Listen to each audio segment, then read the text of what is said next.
Di dalam Mazmur 84 ayat yang ke-12 firman Tuhan berkata, "Sebab Tuhan Allah adalah matahari dan perisai, kasih dan kemuliaan Ia berikan.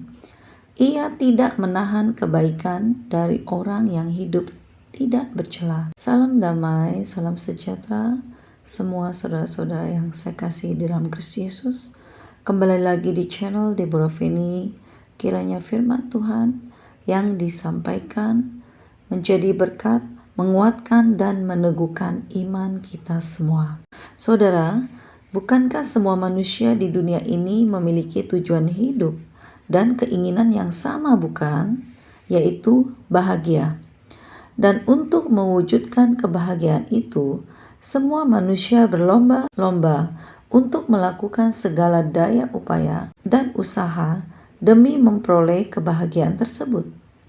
Mau tidak mau, semua ini dilakukan sebagai suatu aktivitas kehidupan yang harus dilakukan atau dijalankan oleh seluruh umat manusia sebagai wujud dari kasih anugerah Tuhan yang telah diberikan kepada umat ciptaannya. Dan tujuan hidup manusia sendiri dapat dilihat dari dua sudut, saudara.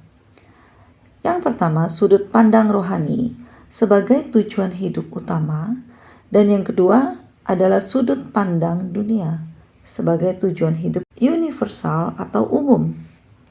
Dan apa saja sih yang menjadi tujuan hidup setiap orang di dunia ini secara universal atau umum, saudara? Mungkin ada yang mengatakan, "Oh, saya ingin mencari kebahagiaan dengan pasangan yang dicintainya, dengan saling memberi dan saling melengkapi." Mungkin juga ada yang mau mencari uang sebanyak-banyaknya sehingga memiliki banyak simpanan dan warisan yang dapat ditinggalkan bagi anak-anak dan keturunannya. Mungkin ada juga yang ingin menjadi pengusaha yang sukses, bahkan ada yang ingin menjadi konglomerat yang memiliki gurita bisnis yang sangat besar dan banyak. Atau mungkin juga ada yang mengatakan, "Oh, saya hidup gak mau neko-neko. Yang penting punya keluarga bahagia, diberkati usaha dan pekerjaannya, dan yang terpenting saya gak berbuat jahat dengan orang. Ya sudah cukup." Ada juga yang memiliki empati atau jiwa sosial yang sangat tinggi, di mana memiliki suatu kerinduan kalau usahanya diberkati, lalu sebagian hasilnya dia mau bagikan atau sumbangkan kepada orang-orang yang membutuhkan atau untuk kemuliaan Tuhan. Dan inti dari seluruhnya, saudara, tujuan hidup manusia itu adalah berbahagia dan baik adanya.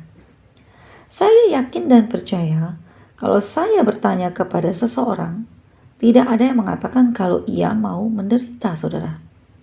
Kita melihat sebuah keluarga yang sedang mengalami suatu kehancuran, rumah tangga yang sudah diambang perceraian, karena mungkin KDRT, atau kekerasan dalam rumah tangga, mungkin karena adanya perselingkuhan. Tidak mungkin kan seseorang mengatakan, "Oh, saya mau selingkuh. Saya memang menikah tujuannya untuk mau menyakiti hati istrinya, atau mungkin menyakiti hati suaminya. Atau saya mau hidup miskin, atau saya mau sakit-sakitan." Saya pikir kalau ada pun itu sakit jiwa, saudara. Tetapi itu semua justru terjadi pada kehidupan manusia, sekalipun itu semua tidak diinginkan terjadi. Dan Tuhan mengatakan kepada saya, segala sesuatu yang baik itu datang daripadaku, dan segala sesuatu yang tidak baik itu datang dari si jahat. Berarti, saudara, semua yang tidak baik itu datang dari si jahat atau kuasa gelap atau iblis, saudara. Dan segala sesuatu yang baik itu datang dari Tuhan. Saudara, mari kita memaknai firman Tuhan ini.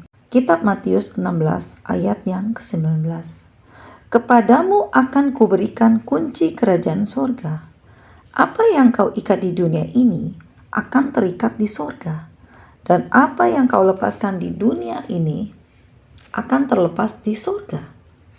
Di mana Yesus Kristus katakan dalam firman Tuhan tersebut bahwa sesungguhnya Kunci kerajaan sorga itu telah diberikan kepada kita semua. Tetapi kita tidak menyadari dan menyelaminya, yaitu segala perihal perbuatan baik, kebajikan yang saudara semua lakukan ketika hidup di dunia ini, saudara akan menerima balasan atau upahnya dari Tuhan kelak di sorga nanti, ketika saudara dan saya sudah dipanggil pulang oleh Bapa di sorga. Itulah yang dikatakan di dalam firman Tuhan tersebut, bahwa apa yang saudara dan saya ikat di bumi akan terikat di sorga. Dan apa yang saudara dan saya lepaskan di bumi akan terlepas di sorga. Jadi, apa yang menjadi tujuan utama di dalam hidup kita semua, saudara? Yaitu memperoleh atau meraih kehidupan kekal abadi di sorga. Inilah tujuan utama dari hidup orang-orang yang beriman. Seorang Kristen yang sejati, orang-orang yang selalu merindukan dan mencintai Tuhan di hatinya.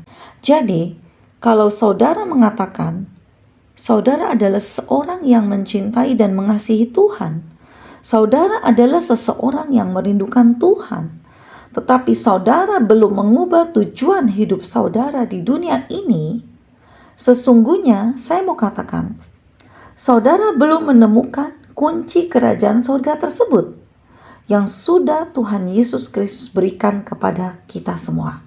Dan saudara harus meletakkan tujuan hidup utama kita di atas segala tujuan hidup universal atau umum kita, saudara. Mengapa saya katakan kita semua harus mengubah tujuan hidup kita? Yang pertama, karena kita semua hidup di dunia ini sifatnya hanya sementara atau fana, saudara.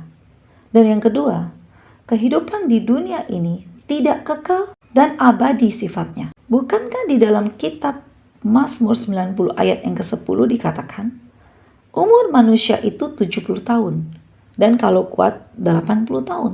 Tetapi apabila ada manusia yang berumur sampai 90, mungkin 95, itu adalah bonus, saudara.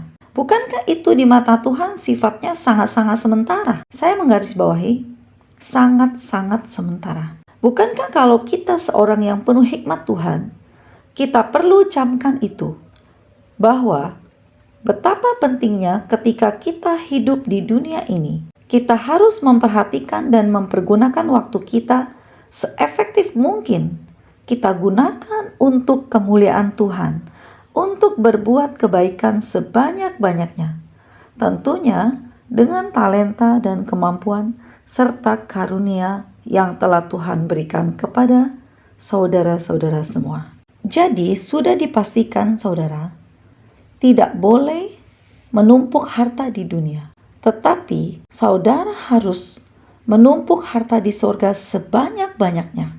Karena harta yang di dunia tidak satu pun yang dapat dibawa ketika kita semua dipanggil pulang oleh Bapa di sorga. Jadi saudara harus memikirkan ketika saudara semua pulang nanti ke sorga, upah atau pahala apa yang saudara dan saya dapat bawa ke sorga nanti. Dan ini seringkali iblis melupakan kita semua.